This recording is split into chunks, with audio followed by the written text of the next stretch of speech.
plantation, then you are and you will identify yourself as a slave. But if your historic memory goes back to predating slavery, then you will identify yourself as that group of people that you were before slavery. Does that make sense? Which is a more clearer picture of your identity? Let me hear it loud. Before slavery. Because when under the slavery, they defined what you wore. They defined what you ate. You can't base your culture. You would say, oh, our culture is we eat ham hocks. No. Grandma made ham hocks taste good because that was the only thing she had. We don't eat ham hocks in Africa. You get my point? We don't eat chitlins. In soul food, the way they describe it, it's heavy. It's heavy. Does that make sense? Same thing if you identify your culture as a Muslim post 1922 on the Kafir calendar. If you identify and look at Islam after the destruction of the Muslim Ummah as an international one Ummah under United Nations, under one Khilafah, one money system, one political voice, then you will get a totally different picture. Now, what do we say about those rednecks who run around with their redneck flag? Y'all know that flag I'm talking about. And they wear that stuff and they call it come back to the good old South, right? What do they represent? White racism. No, they don't just represent white racism. They represent something much greater than that. Slavery control. They represent the system in America or the United States before the Civil War, right? And what do you think about when you see that? What are they calling to when they run that rebel flag? We have not given up. Don't it mean that? We are still here. Don't sleep on us. We are still here. We are getting ready and we are looking for the South to rise again. In fact, that's their mantra. Right? Well, that's what this represents. That's what dressing like a Muslim that is identifying with the Islamic empire before its destruction. We will rise again. We have not accepted defeat. We are not your conquered, colonized people. We refuse that. And we are identifying with the Islamic empire before its dismantlement, before the dropping of the Khilafah. And we don't accept nothing else. Yes, we have to wear a sweater, but the sweater is apolitical. It does not represent any sign of kufr. I was wearing the other day one that had the polo sign on it. That is makruh. Just to make it clear. It's better to wear the one that has none of their emblems and all those things. Or one that has an emblem that is indicative of Islam. And I didn't mention that. But that's why I had brought Dawood, because he didn't have any of those signs on his clothes. So his clothes were apolitical. Does that make sense? Yeah. And that is the difference. Now, we say a lot of different things. And one of the things, when I say we say a lot of different things, we say we attach ourselves to a lot of different things, but it's become just rhetoric. For example, many of us know the hadith, where the Prophet ﷺ came out and said, there will always be khair, meaning good, right? Then he paused. Then he said, there will always be khair, good, right? Then he paused. Then he said it again.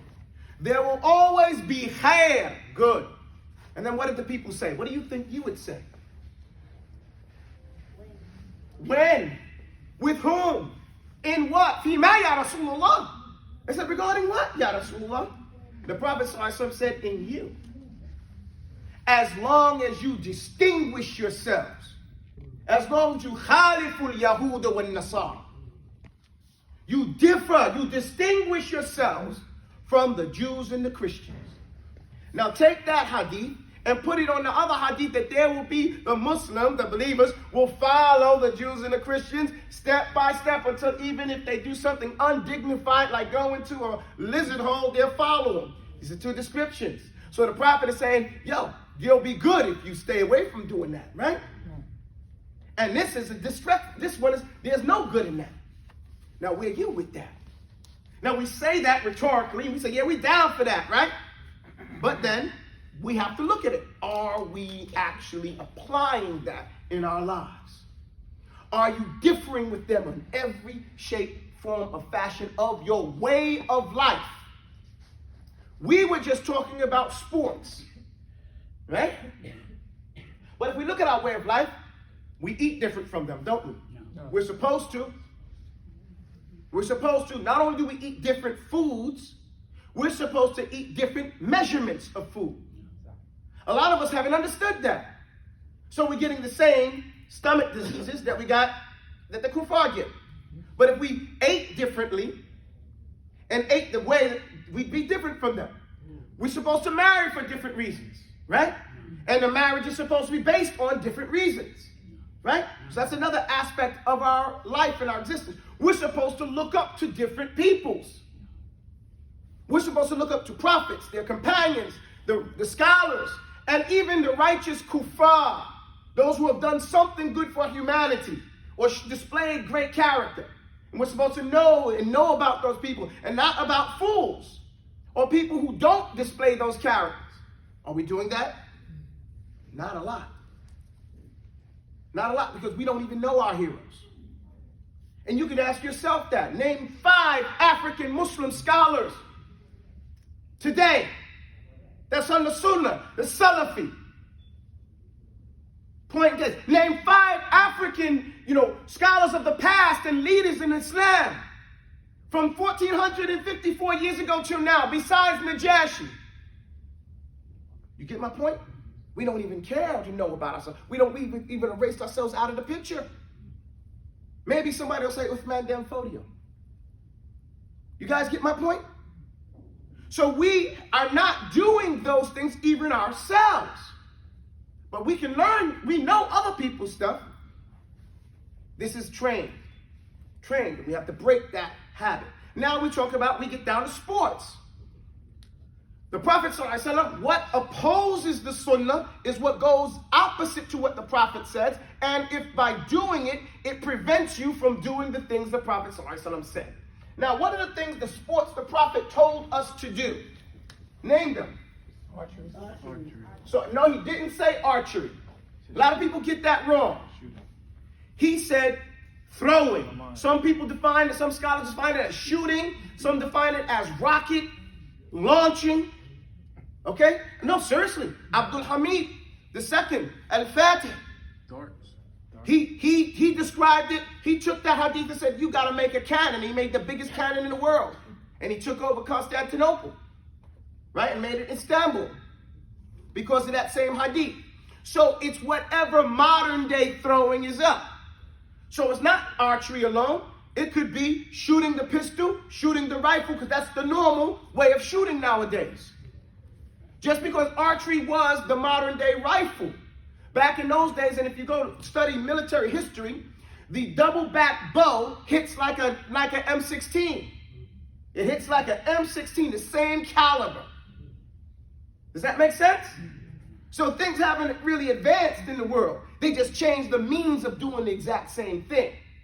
So that would mean you learn in modern times how to shoot. Okay, now they got a group called the NRA. Anybody ever heard of them? National Rifle Association. The NRA. Most of when I was in the Marine Corps, I became a life member.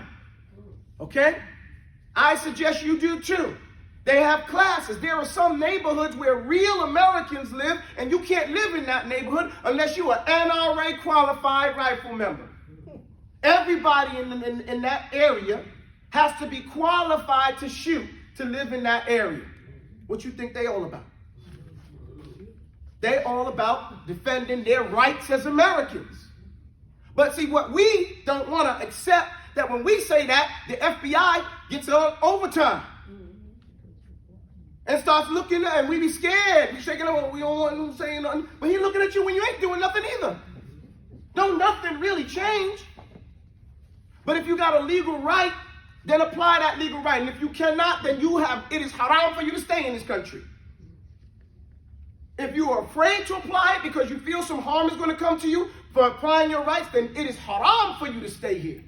And you're the proof yourself. So, learning how to shoot, that's one thing. And not just having a weapon. I'm not promoting the illegal carrying of firearms. I'm saying as a legal right by those people who can do so. What is another sport the Prophet ﷺ told us to do? Riding. Swimming.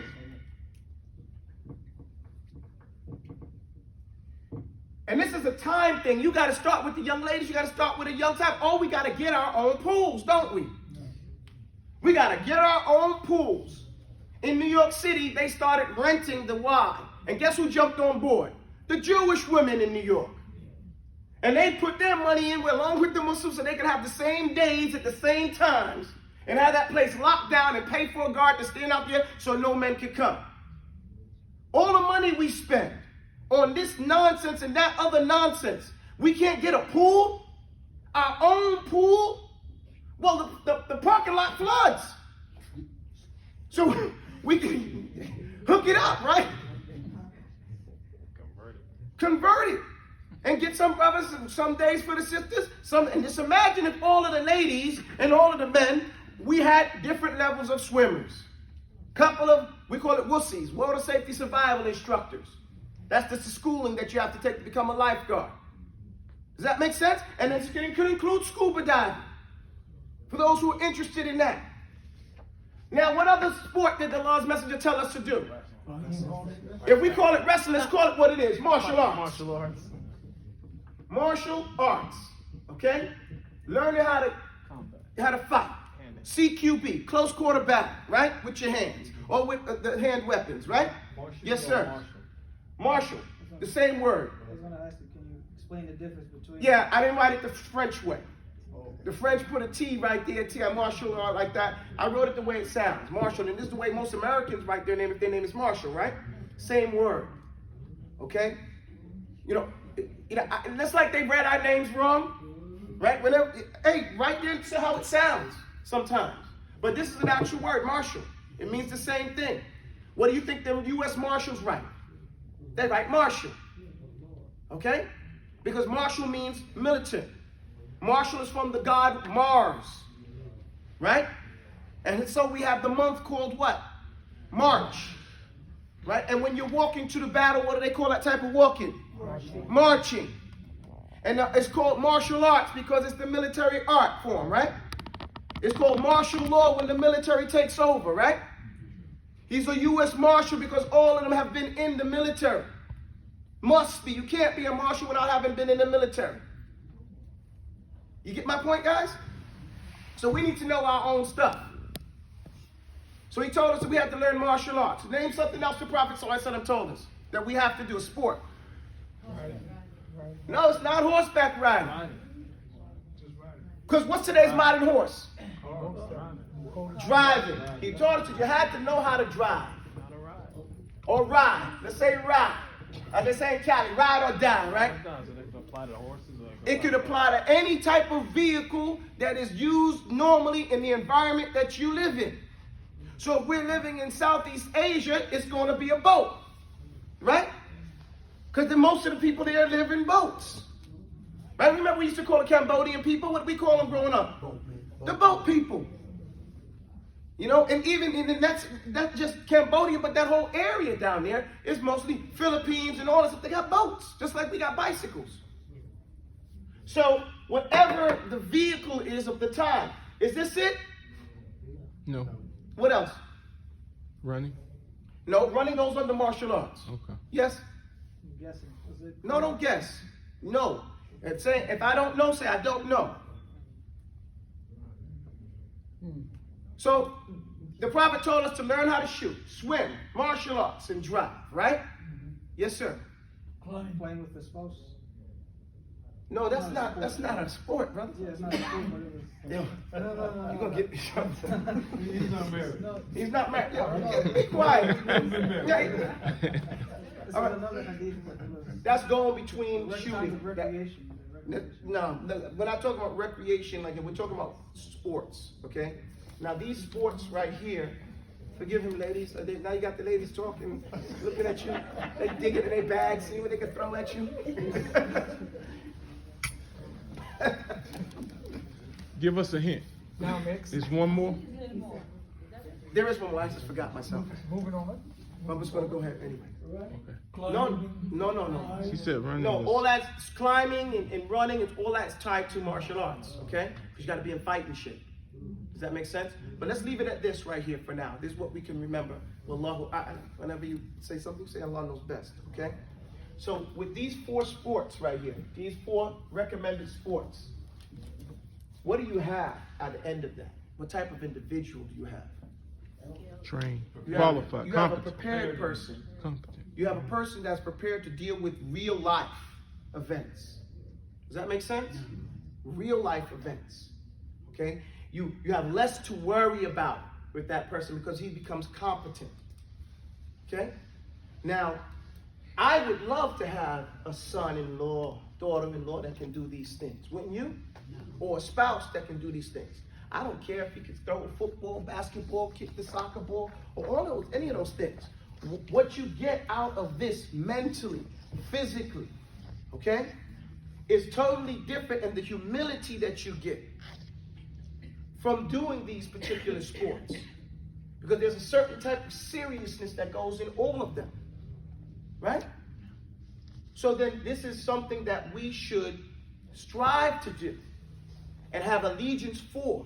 And if something takes us away from doing that, then we should stay away from that thing. Because the Prophet ﷺ, he is the standard through which we judge everything. And that goes us to today's lesson. Okay? Today's lesson is about in first grade Fiqh. I gave my word with heart and head to till I drop dead. Now dig that statement, you gotta say it. I gave my word with heart and head to praise Allah till I drop dead. Keep going. On the Prophet and all Muslimin was to fight shaitan, expect mistakes, repent to fight. So the first thing that I have to do now that I mentioned mukallafun before, but I didn't give you the ayah. Where in the Quran does Allah tell us that He has made us mukallaf? Last ayah, second last ayah in Surah Al-Baqarah. Allah says what? لا يكلف الله نفسا إلا وسعها. Allah does not make anyone accountable. Allah does not hold anyone accountable. What does that mean? It means Allah does not put you in your whole life in any situation you can't more than easily handle. He didn't say you can handle it. He said إلا وسعها. The word wus'aha is from the word wasiya. He used it again. What we do with the Quran for tafsir is we take a word in the Quran and we see where else Allah used that word. And we compare the meaning. And Allah said, wasiya kursiyyuhu samawati wal ard. Okay? He said, he used the word wasiya or wus'aha, right? The same word to mean his throne is so wasi'a that it extends beyond the heavens and the earth.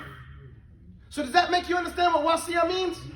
So it means that when you are in any situation, you are not in a tight situation as we describe it in the English language. You got more than enough room to do it. Meaning you have enough capabilities to do it. Who knows that? Allah. How does He know it? He designed you. He created you. He knows what you have. So instead of getting depressed when we get in these tough situations, we should be like, SubhanAllah, look what Allah knows about me. I didn't even know this about me. I wonder how I'm going to get this done. That should be the thing as opposed to, woe is me. My head's about to lop off. No, your head ain't about to lop off. You have more than enough ability to handle this. The question then should be, what does Allah want me to do now? All right? Especially, I look at this, especially when your friends say, yo, that's tough. You say, man, mashallah, tabarakallah. Because this is a compliment from Allah subhanahu wa ta'ala. Isn't that a different way to approach difficulties? So then what do? You turn to Allah in that case. And you ask Allah for guidance. Right? Guide me, tell me what to do. Give me some type of hint. You know? You get my point? Alhamdulillah. So that's how much space we have. But after that, that's why he makes you accountable for whatever situation you're in. We follow me? All right. So the first thing that I have to do now that meaning now I'm able to respond. So I'm responsible, so I'm able to be held accountable. Now that I'm accountable in my actions call on is look. Now why does that happen? Now, understand this. Let's say a person is born in a kafir home. His mother, his father, his uncle, his aunt, everybody's a kafir. And he was raised up in a kafir country. Does he become mukallaf? Yes. Yes. Do you guys know or not? Yes. Yes. When does he become mukallaf?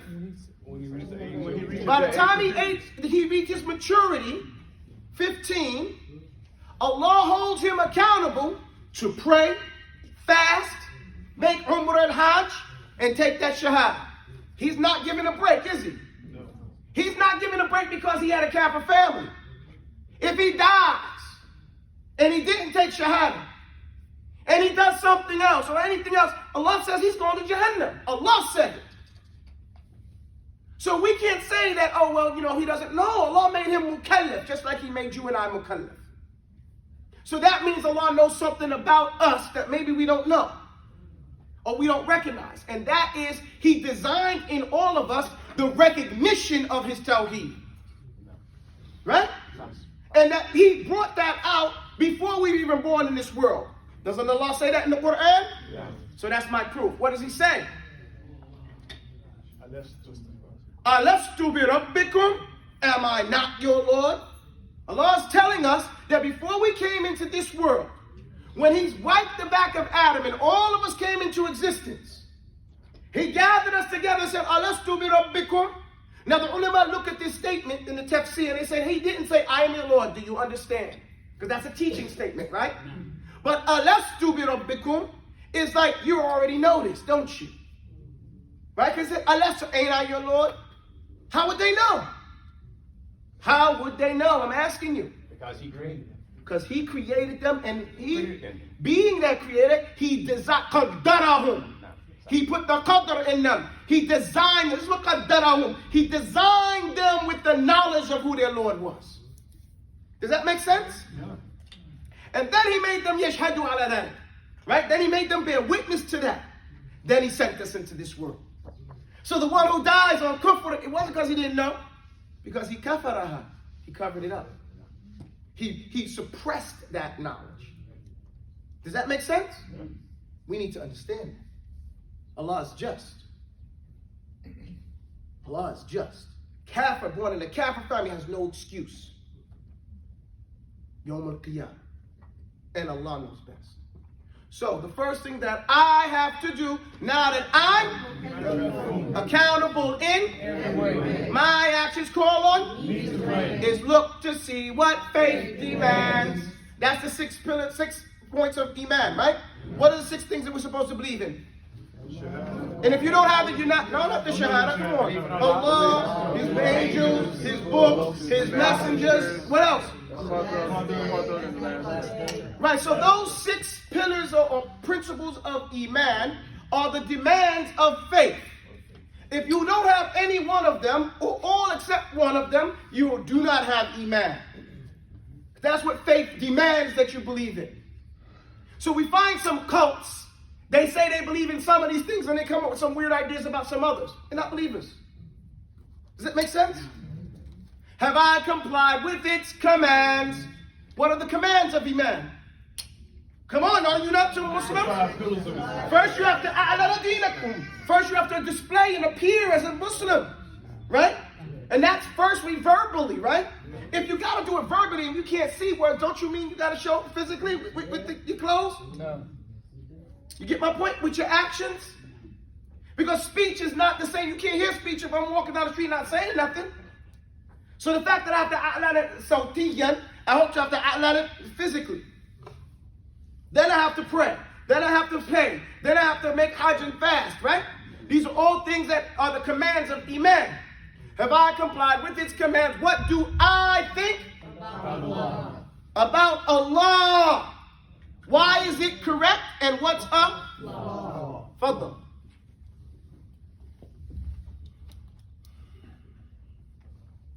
الله أكبر الله أكبر الله أكبر الله أكبر أشهد أن لا إله إلا الله أشهد أن لا إله إلا الله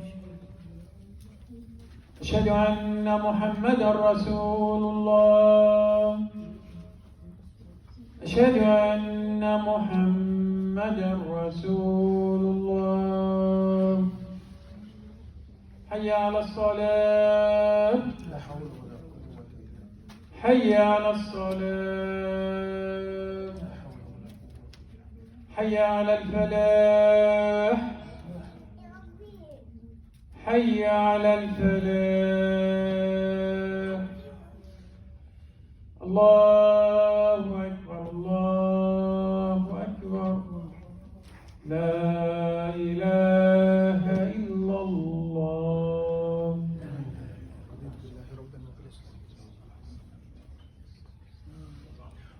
Why is it? What do I think about Allah? Why it's correct and what's a flaw? So now we have to understand a very important principle. Why is my stance of what I believe correct? What makes it correct? Because I want it to? I need proof. What is proof? Where do I get it from? The Quran and the authentic Sunnah. Okay? Well, the Sunnah. Okay? This is where I get the proof. Why is it correct? And what's a flaw? Again, we have to go to the understanding of the Sahaba now. What did they consider to be a flaw in understanding, a mixed up understanding? Does that make sense? So this takes knowledge. So it says, the first thing then, the meaning of Shahada is the first thing we must know, right? The meaning of Shahada. Now, a lot of people say, yo, I know my Aqidah, man, but do you know the meaning of Shahada? Have we broken down La ilaha illallah Muhammadan Rasulullah? I beg to differ, say no. Because most people, as far as they know, is they say that La ilaha illallah points to what? Tawheed, right? And it points, and it pushes you again away from what? Shirk, right? That's as far as the people know. They know that it's a negation and an ithbat. Negate something and then establishes something. But what are the demands when you say La ilaha illallah? What does it mean? Okay, sorry? It does mean wala, but I'm getting to, there are 6 points that are established when you say La ilaha illallah. Let's go through it. The meaning of Shahada is, the first thing we must know, there is no God, for real that is, except the one and only. Now that's the meaning linguistically. Lots of times we start off with the linguistic meanings. There is no God. Really. For real that is. Why? Because there are things that people take as gods. There are things that people worship. But they ain't for real. Does that make sense? So that's why when you see some people, they falsely translate, there is no God but God. And you be like, you want to throw something at the TV, right? Because it's so misleading. I think it's intentional. The amount of misled and terrible B-rate, C-rate representation of Islam. You can say for real that is, except the one and only. You get my point? There is no God for real that is, except the one and only. Why? The khalqu, he created it. And for them, he provides. He manages affairs of theirs from high above the sky. Doesn't Allah say all these things? He is, what is he? Al-Bari'u, right? Musawwiru. Al-Khaliqu al-Mubari'u wa Musawwiru, right? He's the creator, he's the shaper, and the one that made me, right? That's what he is.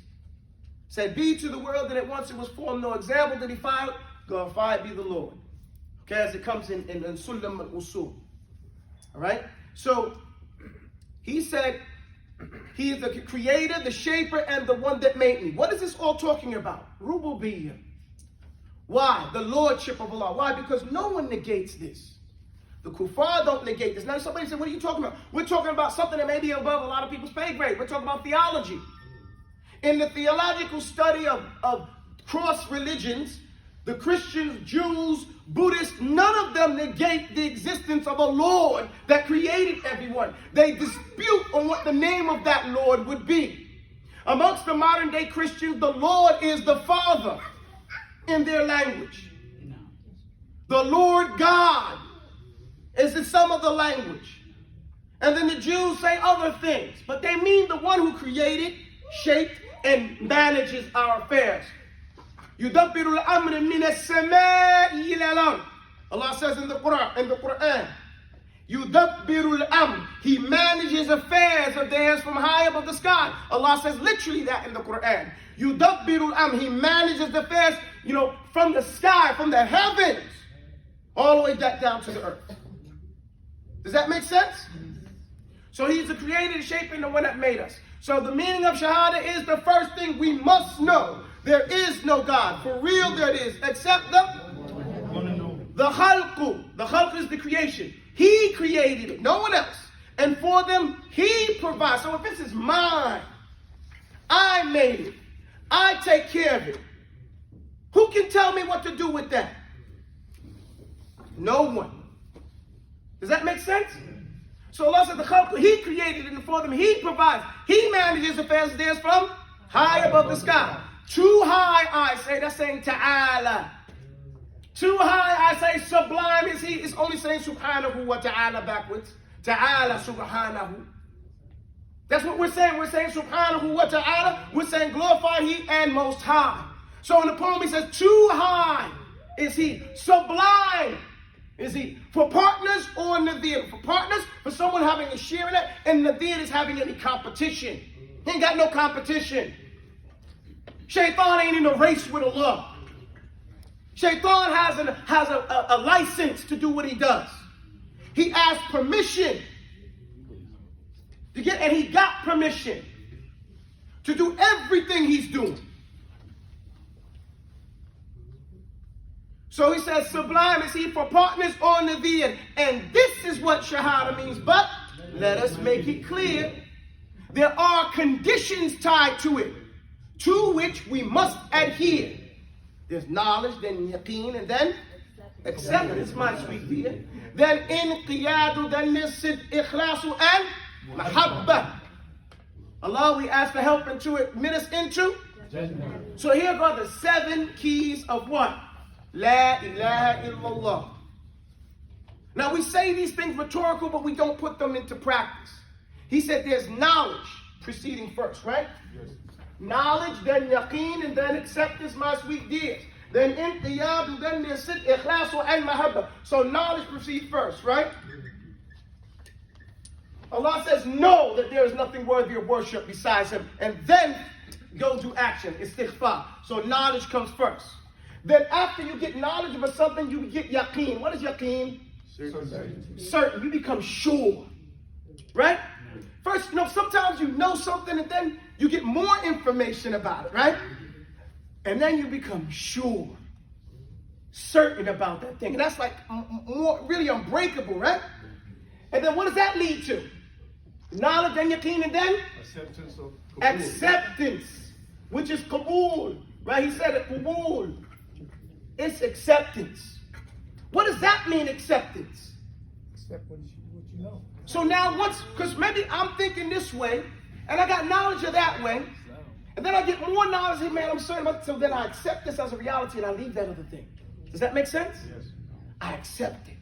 They say that when you see a person get life in prison and he's fighting his appeals, and he gets that last appeal, his life changes. Throws away a whole bunch of stuff. Sometimes a lady, their man, they get divorced or something like that, and they won't change their house around, they won't do it. Then they finally realize that this ain't going to happen no more, and they change their whole thing. They accept it, right? Acceptance makes action. You smell fire. You think, I know smell of fire means there's a fire someplace. You see smoke. You feel heat. You say, man, I'm certain there's a fire. So then you accept that, and what do? You hit it. So y'all better get up. Stop. I'll text him. This generation, you know. Shaikh, you guys get my point? Why it's how one leads to another? Knowledge, then yaqeen, and then acceptance, my sweet dears. Then inqiyad. Inqiyad. What is inqiyad? Compliance. Nah, I don't think so. Yes, it is. It is compliance, but I want an easier word. My teacher, my debate teacher said, when you're going to argue, use less syllables. Get it? Because most people don't understand you. If I said, well, we're going to talk about anti-disestablishmentarianism. What do you mean? That's what the United States stands for. You know, that's the policy in the United States is anti-disestablishmentarianism. But you have to understand what that means. Sorry? Inqiyad is, what is a qiyada? Is a steering wheel. Okay?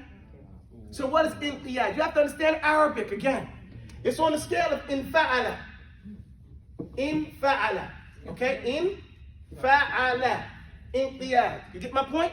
The noon here is mutawwa'a, meaning it's an accepting an activity. Right? You get my point?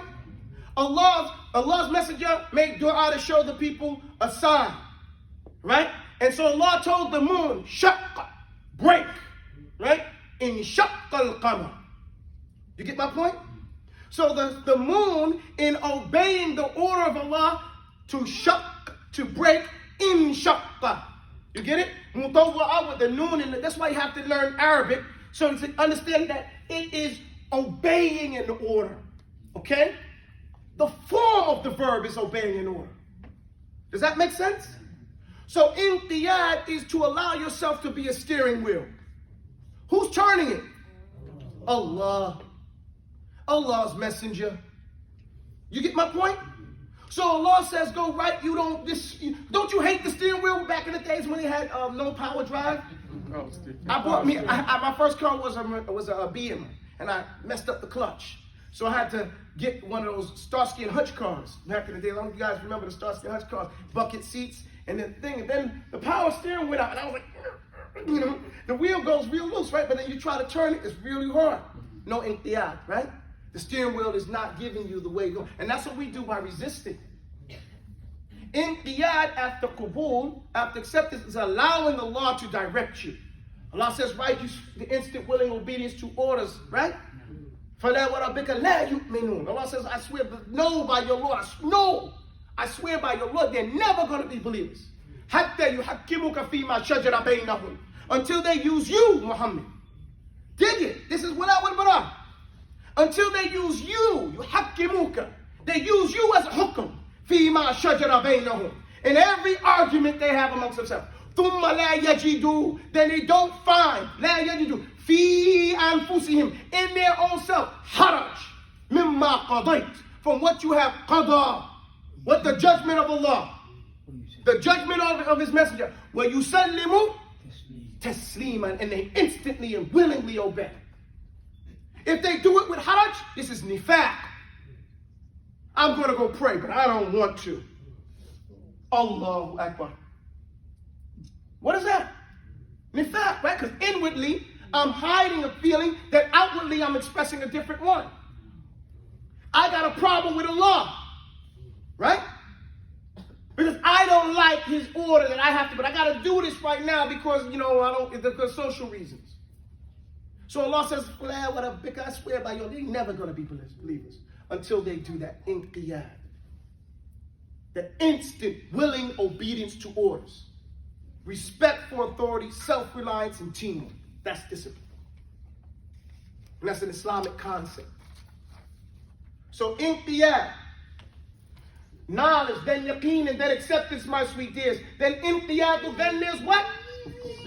Sidq. Let me hear you say it. Sidq. What is sidq? Truth. No, come on, y'all. Don't be so. Come on, give it to me. You gotta have some flavor, neighbor. Give me some of that hip hop mentality. Sincerity. No, sincerity is not there. No, sidq is a lesser degree of sincerity. Honesty. There you go. MashaAllah. Honesty. What does it mean, honesty? that you're not playing games. You're not overlooked. You're turning over everything. If the change came back $1.19.5, you break a penny in half to give them $1.19.5. Does that make sense? If the job meant to pick everything up in the room, you make sure you did it. You're holding yourself to a criteria of honesty. You're being honest with yourself. You might lie to everybody else, but you're not lying to yourself, right? That's what they used to tell you in the kuffar world, right? But in Islam, we say you don't lie to nobody. Right? Murr, I should say. Say the truth even if it's bitter. That means taste it before you feed it to others. You don't be rude, you know? So you have to show some compassion, but the point is that you're being honest in your expression of Islam. Honest in your application of what you understand. You are not held responsible for what you don't know. You are held responsible for what you do know, and you are held responsible for being criminally negligent. And criminal negligence in Islam is to be called ghafil. And there are more people in Jahannam for being ghafil. We didn't think this was no big deal. Oh, you don't got to do all of that. No, they don't want to do nothing. They go to war with you about everything. So al-inqiyad, then there's sidq. And sidq, being honest like that, I call this a habit. You develop the habit of honesty, right? Until it becomes ibadah. See, habits lead to ibadah. We've developed the habit of offering salah, right? Hopefully, inshallah, it will develop into ibadah. What does that mean? You can't do without it, right? There's a craving for it. There's a sickness when you miss it. You can't do it. This is what sidq leads to, and that's ikhlas, sincerity. What is sincerity? Wholehearted. What does it mean to be wholehearted? We say the word. Say all in. Udkhulu fi silmi kaffatan. All the way in every aspect. Wholehearted means there's no room for anything else. Because I'm totally committed. This is wala wal bara, right? I'm totally committed to this. I don't see nothing else. There is, you know what they call it visionary. Okay? When I was in school in learning, it was a master's program, and the teacher was telling us about being visionaries. Okay? And it was very interesting. She said, oh, you guys are so much visionaries. And this was after we were discussing how to do things. And so somebody said, you know, what are you talking about? She said, look, a visionary is not called a visionary person because of what he sees. A person is called a visionary person because he doesn't see any obstacles. Does that make sense? He doesn't see the obstacles that everybody else sees. You get my point? So I took that lesson from there to try my best to be a visionary in the vision that Allah tells us to have. So that He becomes the sight that we see with. He says, do it, it's done, inshallah. Victory or paradise. We do it or we die on the way like the man who killed 100 people. Right? So if that's our real belief, then we have that ikhlas. We in it to win it. Or we used to say, I'm down like 4 flat tires. I'm amazed because, like I said, we got a lot of macho talk in the black community and amongst some people. I'm a killer from Manila, and I'll do this and I will do that, and I'll kill this man, and that's when. And then you come to Islam. You know, hey, am I real or what? Well, I can't do this. Well, we can't do that because of this reason, and because of that reason, and I don't want to do that because of this reason. We got all these reasons. And that reminds me of the story. They say Abu Bakr had decided to go to war against everybody who said they wasn't going to not pay the zakat, send the zakat to him. Okay? He said, I'll go to war, but anybody, if they don't even send a bridle that they used to give to Rasulullah, I'm going to go to war against them. And so Umar, big old Umar. Now remember, Umar's a giant. Physically, he's a giant, and Omar, and Abu Bakr is the total opposite. He's so thin, he doesn't even have hips. Then when he put an izar on, there's nothing to hold it up. Right? So you're talking about a thin, nahif man. And you're talking about this big old giant who looks like he's riding a camel when everybody else is walking. When Omar's on the horse, his toes are dragging in the ground. So Omar's standing there talking, and imagine Abu Bakr sat down. He didn't want to hear what Omar was saying. He sat down and he listened to what Omar was saying. Omar said, hey, look, don't go to war with them. Look how I was right before that when I was thinking something, give them a chance. Then when he finished, Abu Bakr jumped to his feet. He pulls Omar down and he says, Jabbarun fil jahiliyyah, Khawarun fil Islam, ya Omar. Now what does that mean? Now remember, Omar was the ambassador of Quraysh.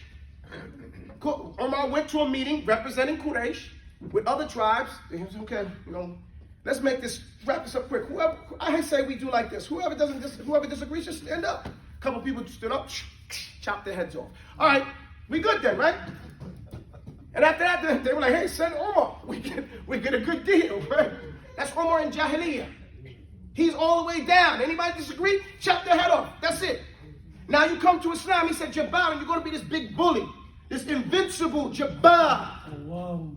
Khawarun. Fil Islam. What is khawar? It's the roar of a cow. Cat don't even get scared. No, seriously. I facetiously called it a roar. But the lahu khuwar, Allah says in the Quran. The golden calf, lahu khuwar, it had a so you're going to start getting all soft in Islam? That's what I ask us. We're going to be all the way down like this, down like 4 flat tires. And then we come to Islam and we're not going to step on a grape in a fruit fight. Hey, it's the reality. I ain't going to change my name to represent Islam. I'm not going to change my dress to look like a Muslim. I'm not going to learn no another language to talk like the Muslims. I'm not going to travel to go make Umrah or Hajj, or anything like that. I ain't even think about living nowhere except under the kuffar. But I'm Muslim all the way down. I'm Salafi, knock it off my shoulder. It's the easy thing. And their whole lifestyle is one way, but the talk is another way. This is what we call rhetoric. Right? When it's just talk. We used to say in the Marine Corps, before you can talk that talk, you got to walk this walk. Nowadays guys wear t-shirts. Force Recon, Ranger. In the service, you can't wear a shirt for a school you didn't go to. You get my point? You can't do that. Because we call it fronting, right? Perpetrating a fraud. But you see it all the time. You go to places, see guy, he's got medals and everything. Anyway, I got sidetracked. Sorry. Ikhlas. But Umar responded. When Abu Bakr asked him, he said, let me go get my sword. If it's just me and you, it's just be me and you. Umar was convinced. And he even said about himself, I knew at that moment that Abu Bakr was correct. Okay? Even if everybody was incorrect, he would have went and fought him by himself. But I recognize that he was correct when he made that point. Okay? So we have to look at ourselves like that. Okay? And I'm not saying being extreme and go off crazy. Balance. Islam is balance. They say, oh, we don't want you to be extremist. Nothing in Islam is extremist. That's just a lie that the kuffar try to throw doubt in there all the time. And feed that idea. Islam is the only balanced thing on the planet. If it's not, then you don't understand something. And you need to just come back to the teachers and let's talk about it. Talk about its application.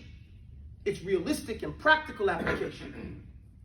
So, honesty, the habit of honesty leads to the reality of sincerity. The reality of sincerity.